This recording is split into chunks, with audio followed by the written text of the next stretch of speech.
A very good day and namaskar. I am Prakash Sharma from Sri Aurobindo Society. Today we will learn about skills for effective leaders. We will learn this in three parts. In the first part, we will cover communication skills. What are the different aspects of communication? Why they are central to the success of a leader? And within that, what is the importance of listening skills? And lastly, what are the tips for effective communication for you as a leader? The second part will cover team building and conflict resolution. We will see what a team is, what are the highlights of a good team, and then move on to conflict and its resolution. Conflict and its resolution is again a very important aspect when you lead teams.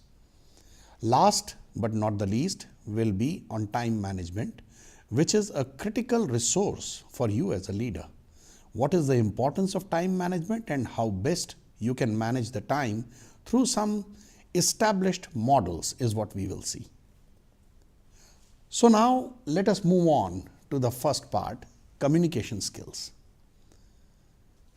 There is a very beautiful quotation by James Hume, which is there on your screen. The art of communication is the language of leadership. Reflect on it for a second. Why? You see, you as a leader, as you have seen in the previous sections of types and styles of leadership, that you as a leader have the vision. You are the custodian of the goal towards which your team is being led to. How do you communicate that goal to the team?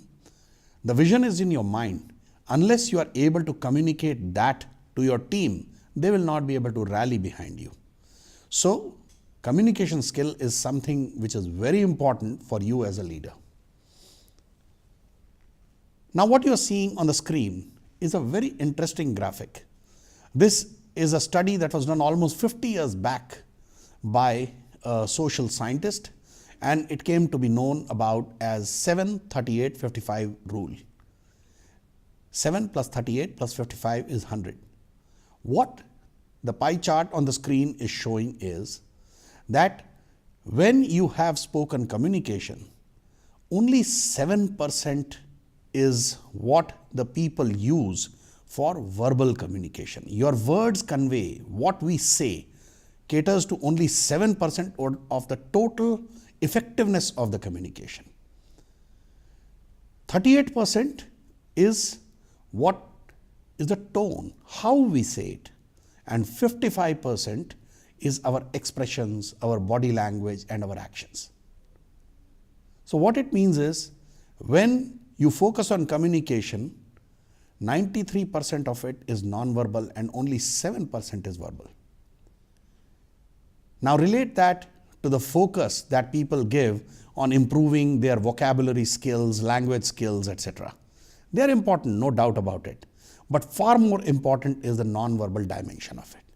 And this is directly linked to your ability to listen. Put it the other way, the most important thing in communication is hearing what is not said.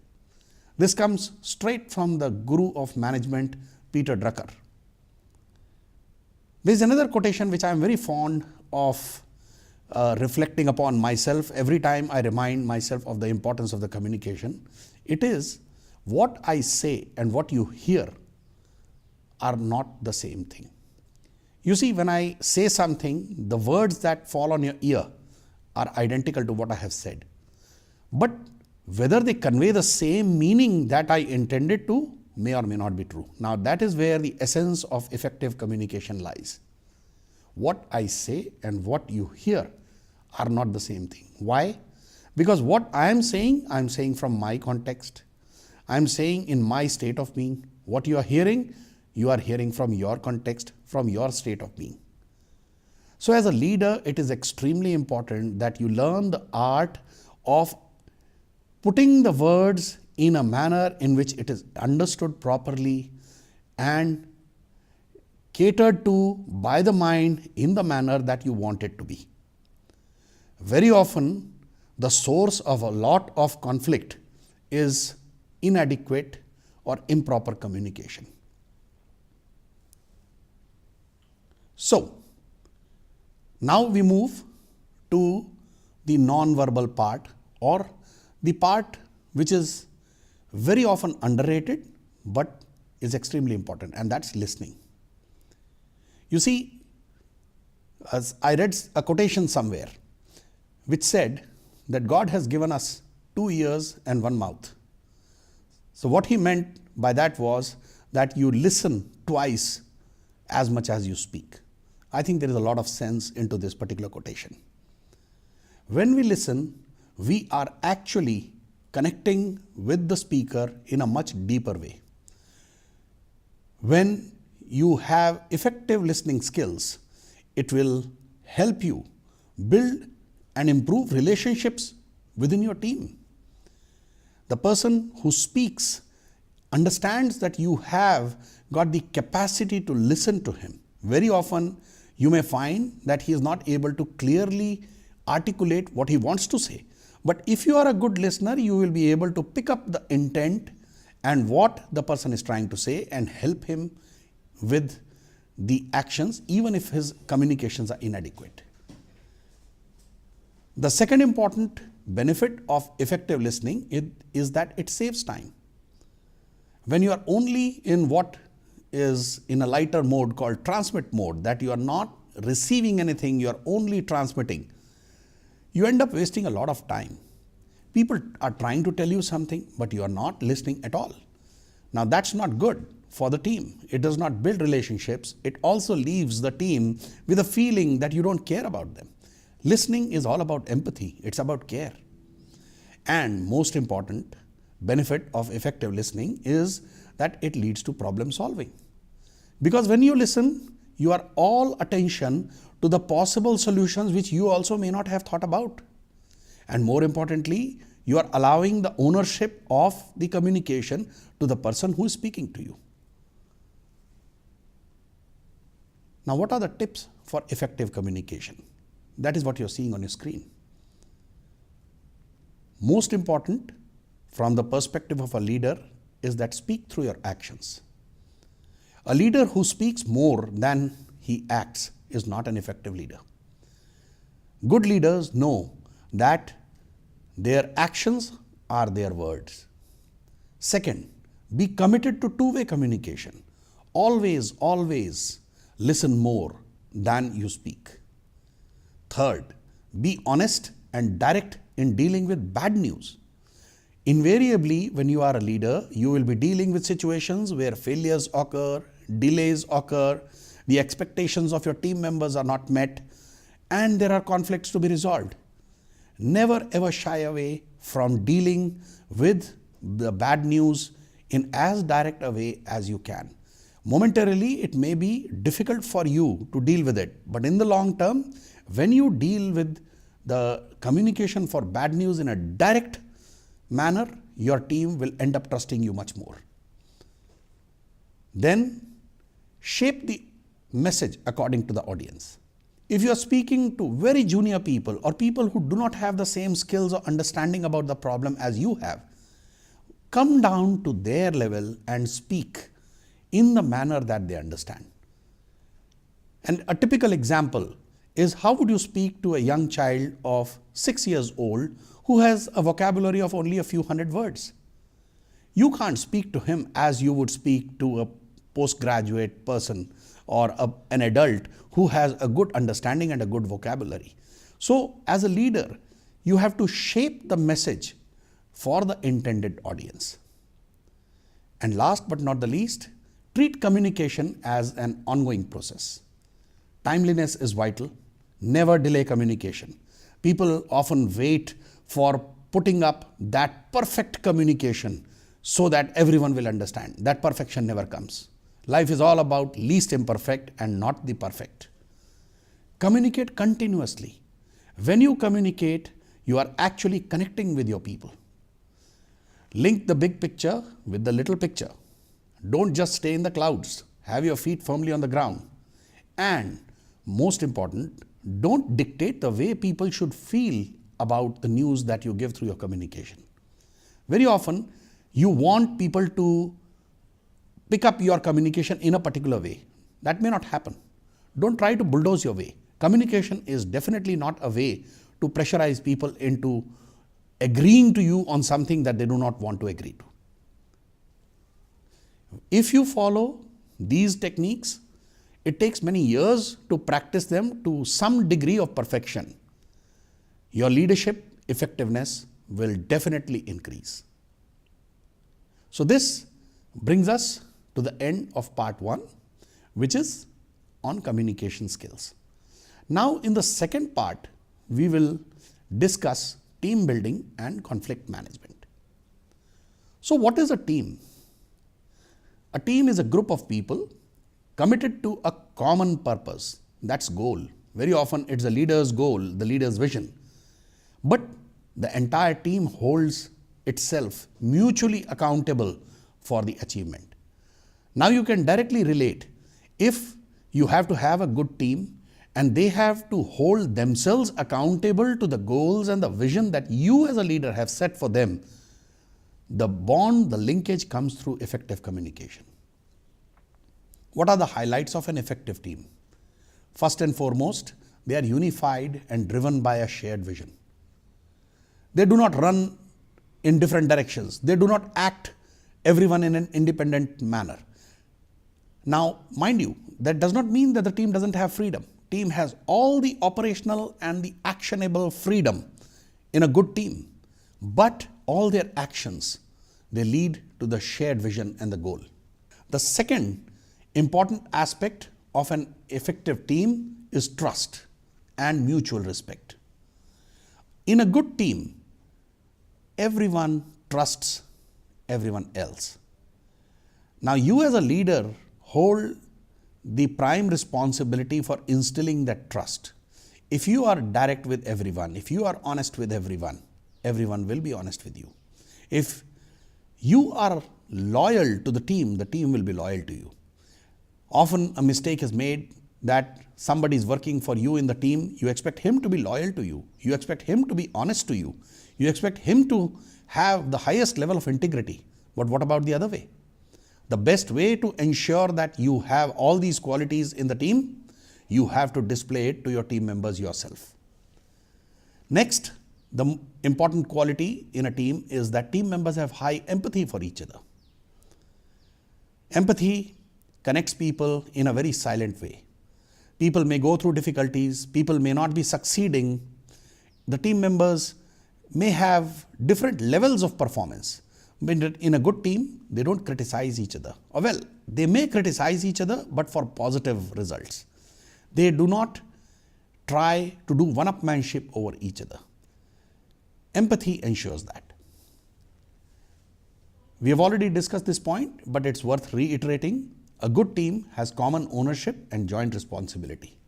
There is a culture of transparency and openness within the team. When you trust each other, it is very easy to be transparent and open to each other. The converse is also true. Whenever you see a team or in your team, elements where transparency is not there or openness is not there or people are hesitating, that basically means that they do not trust each other enough. Again, the responsibility of implementing trust in the entire team is squarely of the leader. And last but not the least is honesty and frankness. It is very much connected to transparency and openness. Now, let's jump on to conflict and conflict resolution. What you see on the screen is a very interesting 2x2 matrix which explains the source and the types of conflict. Essentially, conflict is all about who wins and who loses. You get into a squabble with someone, you get into an argument, you are trying to win over the other person. You are trying to lead somebody by making sure that he does not get the way. Now, these are all things that lead to conflicts. What you are seeing on the screen, there are 4 squares. On the y-axis is you win and you lose. And on the x-axis is I win and I lose. Now, when you combine them, what you see in the square A, it is win-win. When you win and I win, that's the best situation. Conflict is gone. But when you win and I lose, that lose-win, it's not good. It's a zero-sum game. So, this will lead to conflict.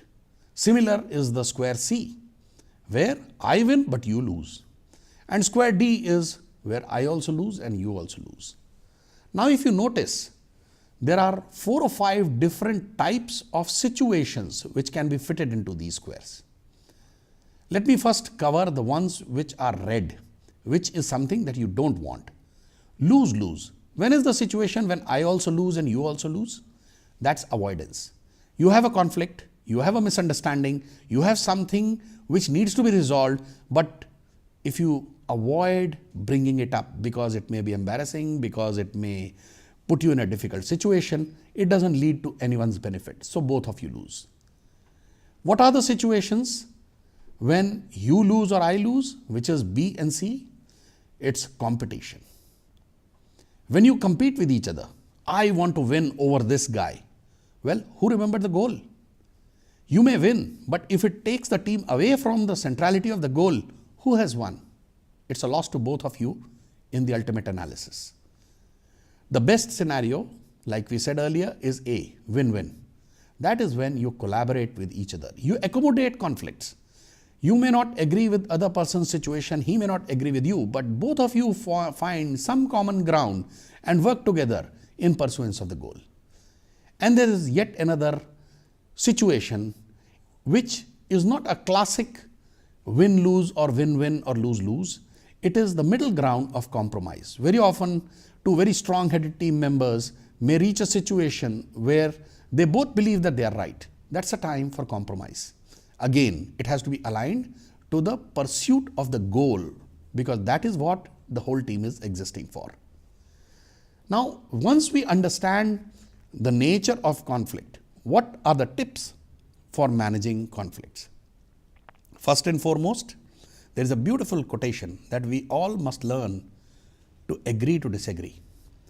All of us are often capable, competent, and intelligent in the work we do. As you put in years of your experience, you believe that you know a lot.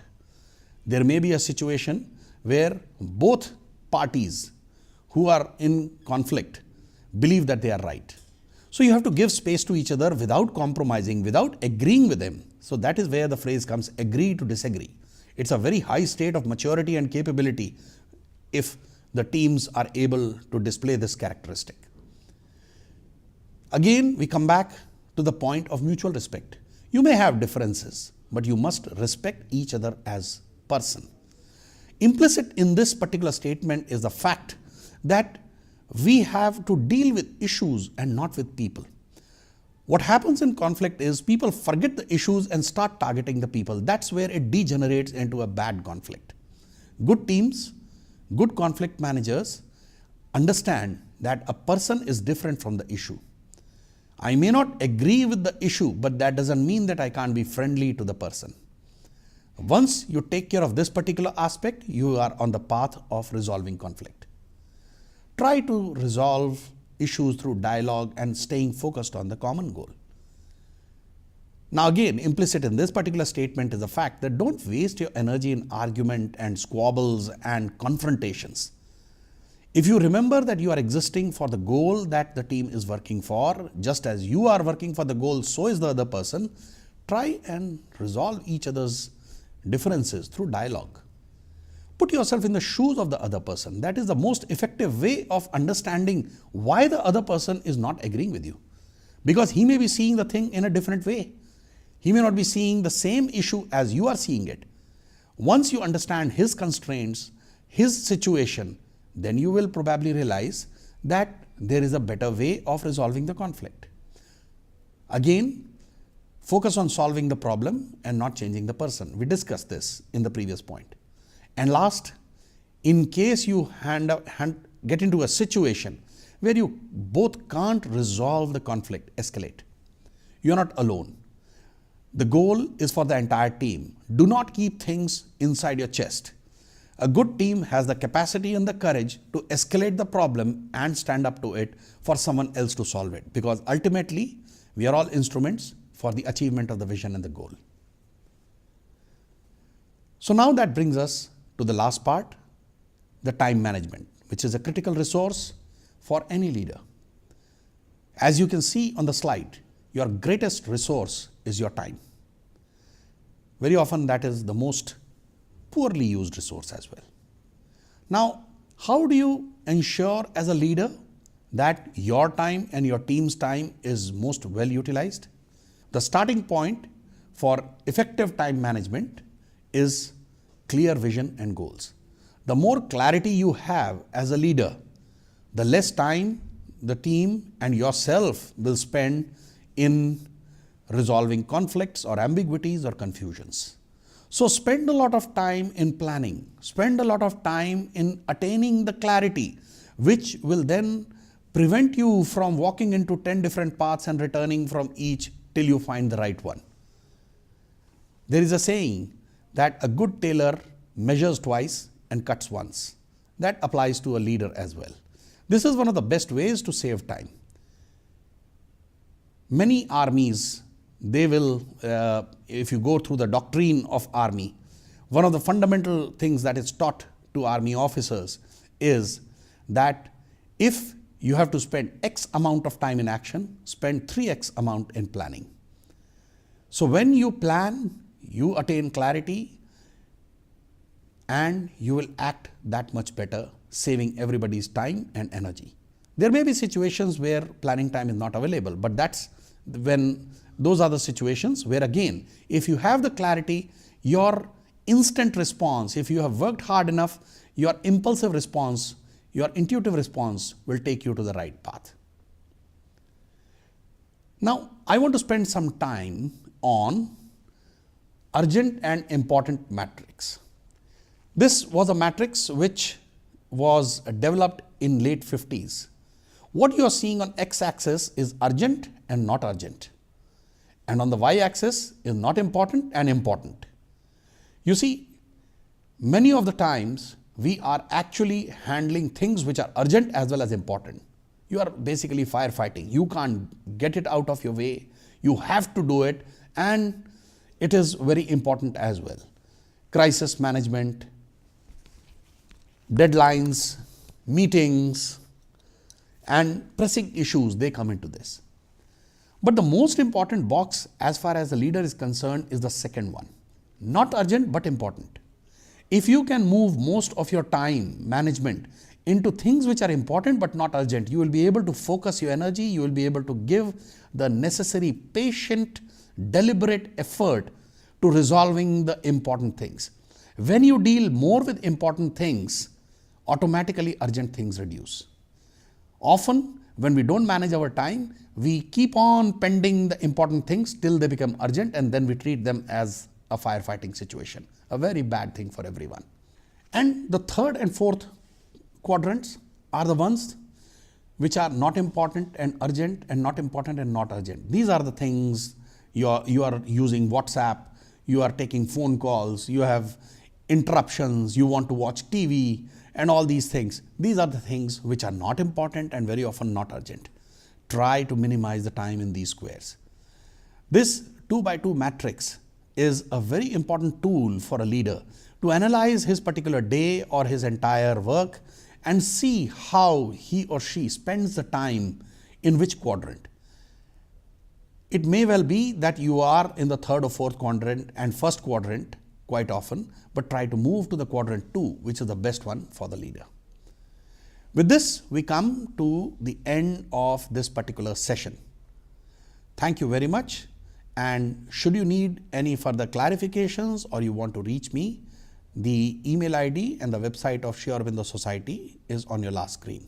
Namaskar and have a nice day.